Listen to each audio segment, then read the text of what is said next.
So, hello everyone and welcome back to my channel. So, today's topic is sentences. So, a sentence is a group of words that makes complete sense and express a complete thought or feeling. It begins with a capital letter and ends with a full stop, question mark और an exclamation mark. तो sentence क्या होता है? It is a group of words. एक मतलब बहुत सारे words का एक ग्रुप होता है, उसे हम सेंटेंस बोलते हैं. और वो ग्रुप जिसका एक कंप्लीट सेंस हो, यानी जिसका कोई अर्थ हो, जिसका कोई मतलब हो, जिससे हमें कुछ समझ आए, या फिर जो कोई हमारे थॉट या फिर फीलिंग्स को एक्सप्रेस करे. तो हम अपने मन की भावनाओं को एक्सप्रेस करने के लिए सेंटेंसेस का यूज़ करते हैं. तो सेंटेंस क्या होता है? वो कैपिटल लेटर से शुरू होता है हमेशा, ठीक है, और किससे एंड होता है? फुल स्टॉप से, क्वेश्चन मार्क से या फिर एक्सक्लेमेशन मार्क से, यानी वो हमेशा किसी पंचुएशन मार्क से ही एंड होता है. तो a sentence consist of a subject and a predicate. Sentence के दो पार्ट्स होते हैं, सब्जेक्ट और प्रेडिकेट. तो सब्जेक्ट का मतलब होता है जिसके बारे में हम बात कर रहे हैं एक सेंटेंस में. For example, the frightened puppy hid under the stairs. तो यहाँ पे हम फ्राइटेंड पपी की बात कर रहे हैं, तो फ्राइटेंड पपी क्या हो गया? एक सब्जेक्ट हो गया. और the puppy hid under the stairs, तो हिड अंडर द स्टेयर्स मतलब कि वो क्या उसने एक्शन किया, that is the predicate. Now we will do a exercise in which we have to fill the appropriate subjects for the given predicates.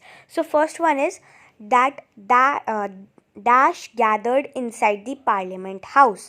So we can write the MPs gathered inside the parliament house. तो subject लिखना है तो MPs की बात हो रही है. Now dash addressed the audience. So the president addressed the audience. So president is the subject. Now dash train here every morning. You can write anything, बस वो appropriate होना चाहिए, सही होना चाहिए to the predicate. So we can write the tennis player train here every morning.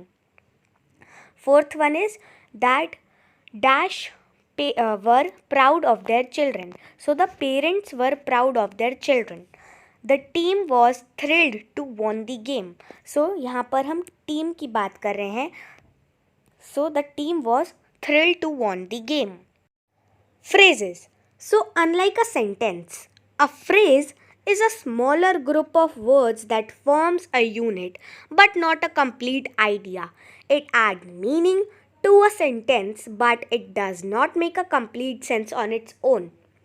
तो phrases ना sentences से एकदम अलग होते हैं, क्योंकि फ्रेजेस वर्ड्स के काफ़ी छोटे ग्रुप्स होते हैं और हम इनसे कोई आइडिया नहीं लगा सकते कि जो पर्टिकुलर फ्रेज़ है वो हमें क्या कहने का कोशिश कर रहा है. क्योंकि सेंटेंसेस में तो हम अपनी फीलिंग्स को एक्सप्रेस कर सकते हैं वर्ड्स के थ्रू, बट फ्रेज़ अगर कोई आपको फ्रेज़ दिया गया है तो आप उससे ये नहीं आइडिया लगा सकते कि हमें क्या समझाने की कोशिश कर रहा है और किस बारे में ये हमें बता रहा है, क्योंकि इसमें कोई सब्जेक्ट नहीं होता है. तो ये जो फ्रेजेस होते हैं, अगर हम इनको सेंटेंसेस के साथ लगा दें तो ये सेंटेंसेस को काफ़ी अच्छा मीनिंग देते हैं. It adds meaning to a sentence, but इनका खुद में कोई मतलब नहीं होता है, ठीक है. मतलब फॉर एग्ज़ाम्पल अभी हम आगे उदाहरण देखेंगे. अगर हम कोई पर्टिकुलर फ्रेज़ लें तो उसका खुद में कोई आप मतलब नहीं निकाल सकते कि वो फ्रेज़ हमें क्या कहना चाह रहा है. लेकिन जब हम उसको एक सेंटेंस के साथ लगा देंगे तब उसका काफ़ी मीनिंग निकल जाएगा, ठीक है. तो this you have to remember that the phrase can add meaning to a particular sentence, but it will not make a complete sense on its own. A phrase neither has a subject nor any verb. It does not begin with a capital letter or end with a punctuation mark. तो मैंने जैसा कि आपको बताया कि phrases और sentences बिल्कुल अलग होते हैं, एक दूसरे से बिल्कुल ही डिफरेंट होते हैं. तो सब्जेक्ट मतलब कि जो फ्रेजेस होते हैं, ना ही उनका कोई सब्जेक्ट होता है और ना ही उनमें कोई वर्ब होता है, ना ही कोई एक्शन हो रहा होता है, ना ही किसी चीज़ के बारे में हम बात कर रहे होते हैं. और सेंटेंस में क्या होता है? उसमें सब्जेक्ट भी होता है, प्रेडिकेट भी होता है, वर्ब भी होता है, ठीक है. और सेंटेंसेस कैपिटल लेटर से शुरू होते हैं, उनकी एंडिंग पंचुएशन मार्क से होती है। बट फ्रेजेस में ना ही कोई सब्जेक्ट होता है, ना ही कोई वर्ब, और ना ही ये किसी कैपिटल लेटर से शुरू होते हैं, और ना ही ये किसी पंचुएशन मार्क से एंड होते हैं। फॉर एग्जाम्पल, अभी हम एक उदाहरण लेंगे यहाँ पर कि अगेंस्ट ऑल ऑड्स। देखो, अब इसका खुद में कोई सेंटेंस, मतलब इसमें हम कोई मतलब नहीं निकाल सकते कि ये हमें क्या बताने की कोशिश कर रहा है, इसका कोई सेंस नहीं है, अगेंस्ट ऑल ऑड्स। बट अगर हम इसी किसी सेंटेंसेस मतलब किसी वाक्य के साथ लगा दें, किसी सेंटेंस के साथ लगा दें, तो इसका मतलब आ जाएगा। फॉर एग्ज़ाम्पल, अगर मैं यहाँ पर एक सब्जेक्ट को ही ऐड कर दूँ, फॉर एग्ज़ाम्पल कोई प्रॉपर नाउन ले लेते हैं, like Rahul. So Rahul was against all odds. तो अब ये एक मतलब बना क्योंकि हमने इसे सब्जेक्ट के साथ ज्वाइन किया, एक सेंटेंस के साथ लगा दिया, बट इसका वैसे खुद में कोई मतलब नहीं बन रहा है, as you can C.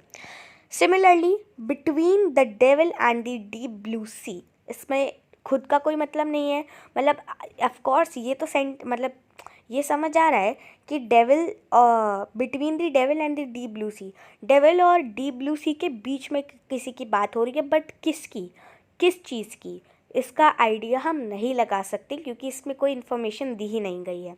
But similarly, अगर हम इसमें कोई सब्जेक्ट या फिर कोई वर्ब ऐड कर दें या फिर कोई सेंटेंस के साथ लगा दें, तो इसका मीनिंग निकल सकता है। Types of sentences. So there are 4 types of sentences as we all know. तो इसमें आते हैं declarative sentences, interrogative, imperative and exclamatory. So जो declarative sentences होते हैं वो statement form में होते हैं और ये हमें कुछ बताते हैं. इनका final punctuation is just a full stop. For example, the teacher said to bring the grammar copies on Monday. So teacher ने बोला कि हमें ग्रामर कॉपीज़ मंडे को लानी है. कुछ बच्चे लाएंगे, कुछ बच्चे नहीं लाएंगे. काफ़ी बच्चों का काम कंप्लीट होगा पर काफ़ी बच्चों का काम इनकम्प्लीट होगा. So it's just a statement, it's not mandatory to do that. ठीक है, काफ़ी बच्चे उस स्टेटमेंट को लाइक फॉलो करेंगे एंड काफ़ी बच्चे नहीं लाएंगे. और अगर हम एक और एग्जाम्पल लें, so Tom loves to read. Tom को रीडिंग पसंद है. इंटेरोगेटिव सेंटेंसेस क्या होते हैं, इसमें हम क्वेश्चन पूछते हैं, किसी से हम क्वेश्चन करते हैं. So it ask us something. For example, अब टीचर ने पूछा कि did you all have brought your grammar copies. So अब टीचर पूछ रहे हैं कि क्या तुम सब तुम्हारी ग्रामर कॉपीज़ लाए हो. सो it's just a question. So it ask us something और इसका फाइनल पंक्चुएशन क्या होता है, एक क्वेश्चन मार्क होता है. For example, does Tom likes to read. Now imperative, तो इसमें क्या होता है, कमांड होती है. तो अब हमें इसमें कोई कमांड देता है. So it tells us to do something. For example, teacher ने बोला कि it's mandatory to bring your GK copies on Monday. So teacher ने बोला कि it's mandatory to bring your GK copies on Monday, मतलब कि ज़रूरी है, मैंडेटरी है, और ये कमांड है, मतलब हमें करना ही करना है. अब जो बच्चे लाएंगे तो उन्होंने कमांड फॉलो किया, बट जो नहीं लाएंगे उन्हें टीचर फिर पनिशमेंट देगी. So it's something like that. इसका फाइनल पंक्चुएशन क्या होता है, एक एक्सक्लेमेशन मार्क या फिर just full stop. For example, stop and don't step on the grass, मतलब कि रुक जाओ और घास पर कदम मत रखो. लास्ट में एक्सक्लेमेटरी, इसका फॉर्म होता है एक्सक्लेमेशन, जिसमें हम फीलिंग्स एक्सप्रेस करते हैं. इसका final punctuation is just exclamation mark. For example, what an incredible story that is. तो हमने कोई स्टोरी रीड की एंड हमें वो रीड करते हुए एन्जॉय फील हुआ, तो हम अपनी एन्जॉयमेंट को एक्सप्रेस कर रहे हैं, ठीक है, वर्ड्स में. So that is what exclamatory sentences are called. Now let's do a exercise. So write whether the following sentences are assertive, declarative, imperative, interrogative and exclamatory. So now you might be wondering कि अभी यहाँ पर हमने 4 types के sentences पढ़े, that is exclamatory, interrogative, imperative and declarative. Then what is this assertive? So assertive और declarative sentences का मतलब सेम होता है। तो अगर आप एजर्टिव लिखोगे, डिक्लेरेटिव लिखोगे, दोनों का मतलब एक ही होता है, तो दोनों करेक्ट हो जाएंगे। So first statement is how may I help you Miss Maggi. तो ये इंटेरोगेटिव सेंटेंस होगा। अब क्यों होगा? क्योंकि देखो काफ़ी सारे पॉइंट्स इसमें से निकल जाएंगे। पहला तो it is ending with the question mark, और क्वेश्चन मार्क मतलब कि हम किसी से जब कुछ क्वेश्चन कर रहे होते हैं।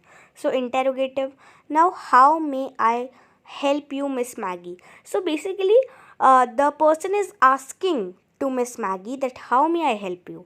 तो ये क्वेश्चन कर रहा है, simply it's interrogative. Now give me some coffee, so it's declarative. तो उसने डिक्लेयर कर दिया, इट्स जस्ट अ स्टेटमेंट कि give me some coffee. It's not a command, it's not imperative sentence, क्योंकि उसने कोई कमांड नहीं दिया है। अगर मान लो कि यहाँ पर गिव मी सम कॉफ़ी में फुल स्टॉप की जगह एक्सक्लेमेशन मार्क होता, तब ये जाकर इम्पेरेटिव होगा। So it is like give me some coffee, so it's just a command. अब बट अभी के लिए ये सिर्फ एक स्टेटमेंट है, सो इट्स डिक्लेरेटिव। इसके बाद व्हाट अ लवली कॉटेज, तो ये एक्सक्लेमेटरी हो जाएगा, क्योंकि लास्ट में we can see exclamation mark is there, and ये अपनी फीलिंग एक्सप्रेस कर रहे हैं, what a lovely cottage, something like this. Now do not feed the animals here, तो ये इम्पीरेटिव होगा, बिकॉज वो हमें कमांड दे रहे हैं कि यहाँ पर एनिमल्स को फीड मत करो, यहाँ पे एनिमल्स को खाना मत खिलाओ। Do not feed the animals here. तो कभी कभी when you go to hotels और रिजॉर्ट्स, सो यू सी कि डोर के बाहर कभी कभी काफ़ी सारे रूम्स के बाहर लिखा होता है that do not disturb. So that is also a command, वो भी एक इम्पीरेटिव सेंटेंस ही होता है।